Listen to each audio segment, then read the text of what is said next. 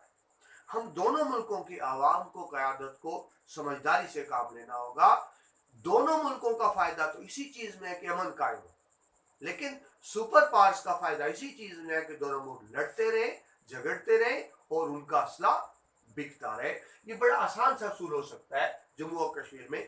جموں میں ہندوؤں کی تعداد زیادہ ہے, کشمیر میں مسلمانوں کی تعداد زیادہ ہے, تو جس اصول پر پاکستان بھارت کی تقسیم ہوئی تھی اسی اصول پر کشمیر کی تقسیم ہو سکتی ہے کہ جن علاقوں میں تحصیل کی سطح پر, ضلع کی سطح پر جو ہندوؤں کی آبادی زیادہ ہے اسے ہندوستان میں شامل کر دیا جائے, جو جن میں مسلمانوں کی آبادی زیادہ ہے وہ علاقے پاکستان کو دے دیے جائیں.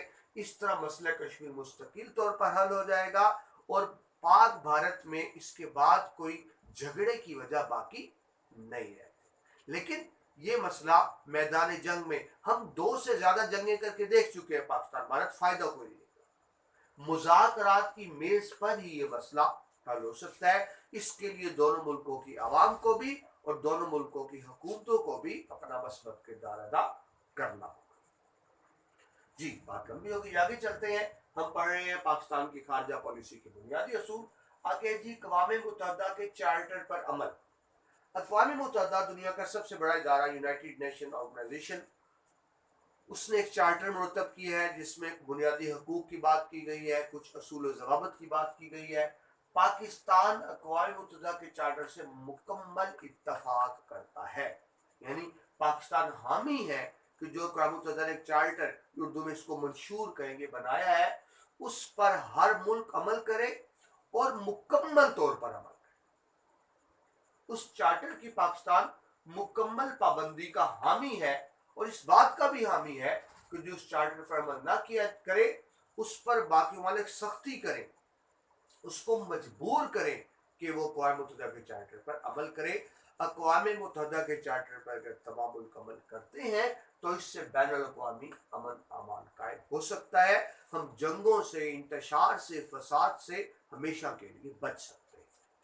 اس مقصد کے لیے پاکستان یہ بھی سمجھتا ہے کہ اقوام متحدہ جو بھی فیصلے کرتا ہے اپنے چارٹر پر عمل کرانے کے لیے, ان فیصلوں پر بھی مکمل طور پر عمل ہونا چاہیے. اقوام متحدہ نے جتنے بھی فیصلے کیے ہیں پاکستان سب کی عملی طور پر حمایت کرتا رہا ہے, سیاسی طور پر حمایت کرتا رہا ہے. اور جب اقوام متحدہ نے کہیں فوج بھیجنی تھی امن کے لیے تو پاکستان ہمیشہ اقوام متحدہ کی امن فوج کا حصہ رہا.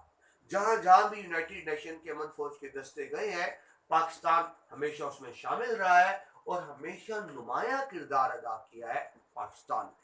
یا پھر میں عرض کر دوں, پاکستان اقوام متحدہ کے چارٹر کا مکمل حامی ہے, لیکن اسی اقوام متحدہ میں ہی ایک قرارداد منظور ہو چکی ہے.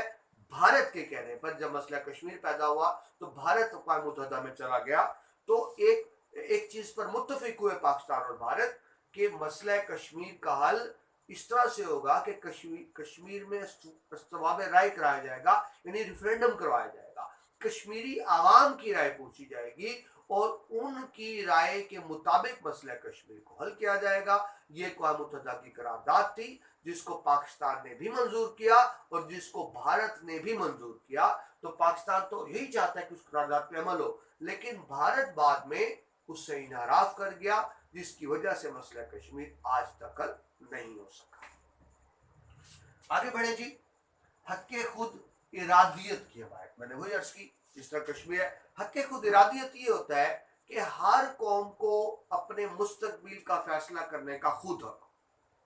ایک قوم کے مستقبل کا فیصلہ کوئی دوسرا ملک نہ کرے, کوئی دوسری طاقت نہ کرے, بلکہ ایک قوم کو خود حق ہو کہ اپنے مستقبل کے میں فیصلہ کریں, سیاسی فیصلہ کریں کہ انہوں نے آزاد ہونا ہے, کس کے ساتھ رہنا ہے, کس قانون اور آئین کے تحت رہنا ہے. ہر ملک کو خود یہ حق حاصل ہونا چاہیے. اس کو کہتے ہیں حق خود ارادیت. پاکستان نے ہمیشہ دنیا کی تمام مظلوم اقوام جہاں جہاں بھی ہیں ان کی حق خود ارادیت کی حمایت کی ہے, ہمیشہ حمایت کی ہے. اور پاکستان کا موقف یہی رہا ہے کہ ہر غلام قوم کو, ہر مظلوم قوم کو یہ حق ہے کہ اپنے سیاسی مستقبل کا فیصلہ خود کرے, خواہ وہ مسئلہ کشمیر میں ہو, فلسطین میں ہو, بوسنیا میں ہو, نمیبیا میں ہو یا ویتنام میں ہو. یہ سارے وہ ہیں جہاں کے عوام اپنی آزادی کی جنگ لڑ رہے ہیں. ان تمام کا مطالبہ یہ ہے کہ انہیں اپنے مستقبل کا فیصلہ کرنے کا خود اختیار دیا جائے, اور پاکستان ان تمام پرامن تحریکوں کی حمایت کرتا ہے اور بھرپور حمایت کرتا ہے. آگے چلیے جی, نمبر 6 پر عالم اسلام کا اتحاد. عزیز طلباء, آپ جانتے ہیں پاکستان اسلام کے نام پر ہی وجود میں آیا تھا, اور اس خواہش کے ساتھ پاکستان کو بنایا گیا تھا کہ پاکستان اسلام کا قلعہ ہوگا, ایک مثالی اسلامی ریاست ہوگا. اور یہ بھی ذہن میں رکھیں, پاکستان پہلا اسلامی ملک تھا جو آزاد ہوا, باقی سارے اسلامی ملک غلام. تو پاکستان صرف ایک اسلامی ملک نہیں ہے, پاکستان عالم اسلام کا رہنما بھی ہے. پاکستان عالم اسلام کی کل لیڈ کر رہا ہے, رہنمائی کر رہا ہے. اس وقت بھی جو اسلامی ملک کی مسلح افواج کی جو ایک مشترکہ فوج ہے, اس کے جو سربراہ ہے وہ ایک پاکستانی جنرل راحیل شریف ہے, پاکستان کے سابق آرمی چیف. جب نئی صدی ہجری شروع ہوئی تھی تو اقوام متحدہ میں تمام عالم اسلام کی نمائندگی پاکستان نے کی تھی. پاکستان کے صدر محمد ضیاء الحق نے تمام عالم اسلام کی طرف سے تقریر کی تھی, جس کو تمام اسلامی ممالک نے سراہا تھا. آپ جانتے ہیں دوسری اسلامی سربراہی کانفرنس بھی 1976 میں لاہور میں منعقد ہوئی تھی, جس میں تمام اسلامی ملک کے سربراہان تشریف لائے تھے, اور وہ بڑی اہم کانفرنس تھی اور بڑے اہم فیصلے ہوئے تھے. میں یہ کہہ رہا تھا کہ پاکستان عالم اتحاد عالم اسلام کا حامی ہے. پاکستان کیونکہ ایک اہم رہنما ہے تو پاکستان چاہتا ہے کہ تمام مسلم ممالک متحد ہوں. اللہ تعالیٰ نے مسلم ممالک کو بے شمار وسائل دی, انرجی, تیل, کوئلہ, گیس, یہ تو بہت آپ جانتے ہیں عرب کنٹریز میں ہے. اس کے علاوہ دنیا کے میکسیمم وسائل مسلمان ملکوں میں ہے, لیکن ظلم دیکھیے, اس کے باوجود مسلمان ملک غریب ہے. اس کی وجہ کیا ہے کہ مسلمان ملکوں کا آپس میں انتشار ہے, نا اتفاقی ہے, اور مسلم ملکوں کے وسائل کون استعمال کر رہے ہیں؟ دوسرے ممالک. اگر مسلم ملکوں میں اتحاد ہو, یکجہتی ہو, تو مسلم ممالک ایک دوسرے پر بھروسہ کریں, ایک دوسرے کے وسائل کا استعمال کریں, تو یقیناً عالم اسلام بھی ایک بہت بڑی طاقت بن کر سامنے آ سکتا ہے. اسی لیے پاکستان اسلامی ممالک سے ترجیحی تعلقات کی پالیسی کا حامی ہے, عالمی اتحاد کا حامی ہے. پاکستان جس طرح بھی عرض کی کہ عالم اسلام کے مسائل میں ہمیشہ مؤثر کردار ادا کرتا رہا ہے, اور جو اسلامی ملکوں کی تنظیم ہے OIC, Organisation of Islamic Country, Pakistan اس کا ہمیشہ سے سرگرم رکن رہا ہے اور اب بھی سرگرم رکن ہے. میں آپ کو ایک بات اور عرض کر دوں, اسلامی ملکوں کی تنظیم کا نام OIC ہے, لیکن اس سے پہلے ایک تنظیم تھی جس کا نام تھا مؤتمر اسلامی. یعنی اس تنظیم کے بننے سے پہلے کی بات کروں, پاکستان بننے سے پہلے کی بات کروں, تو مؤتمر اسلامی جو مسلمانوں کی تنظیم تھی, عالمی تنظیم, اس کی جنرل سیکرٹری تھے حضرت علامہ محمد اقبال رحمۃ اللہ علیہ.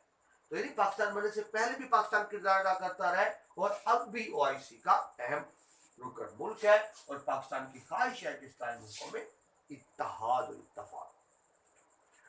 خارجہ پالیسی کا 7واں بنیادی اصول ہے تخفیف اسلحہ, تخفیف کم کرنا, منیمائز کرنا.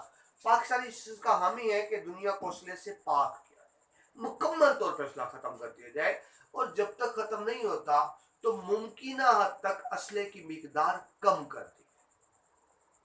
اس وقت تمام دنیا کے ملک دوڑ میں لگے ہوئے اسلحہ خریدنے. پاکستان اسلحہ نہیں خریدنا چاہتا, اس کے خلاف ہے, لیکن مجبوری ہے کہ جب بھارت اسلحہ خریدتا ہے تو پاکستان کو بھی مجبوراً اسلحہ خریدنا پڑتا ہے, کیونکہ ہم اپنے دفاع پر کمپرومائز نہیں کر سکتے. بھارت ہم سے خاصا بڑا ملک ہے, آبادی کے حساب سے, رقبے کے حساب سے, فوج کے حساب سے. تو اگر ہمارا دفاع مضبوط نہیں ہوگا تو ہماری سالمیت کو خطرات لاحق ہوں گے. تو پاکستان کو مجبوراً اسلحہ خریدنا پڑتا ہے, ورنہ اصولی موقف پاکستان کا یہی ہے کہ دنیا کو اسلحے سے پاک کیا جائے اور جہاں تک ممکن ہو سکے اسلحے کو کم سے کم کیا جائے. اس کو تخفیف یعنی کمی کو کہتے ہیں. پاکستان تخفیف اسلحہ کی تمام کوششوں کا حامی ہے. پاکستان بیشک ایٹمی طاقت ہے, الحمدللہ بھارت ایٹمی طاقت بنا تو پاکستان کے پاس کوئی آپشن تھی ہی نہیں کہ وہ بھی ایٹمی طاقت بنتا. لیکن پاکستان ایٹمی طاقت کا مطلب یہ نہیں ہے کہ وہ ایٹم بم بنا کے دنیا کو تباہ کرنا چاہتا ہے, وہ ایٹمی طاقت کے بھی پرامن مقاصد کا حامی ہے. پاکستان ہمیشہ سے حامی رہا ہے کہ جنوبی ایشیا کو ایٹمی ہتھیاروں سے بالکل پاک کر دیا جائے. یعنی ظاہر ہے جنوبی ایشیا میں دو بڑے ملک پاکستان بھارت ہی ہیں.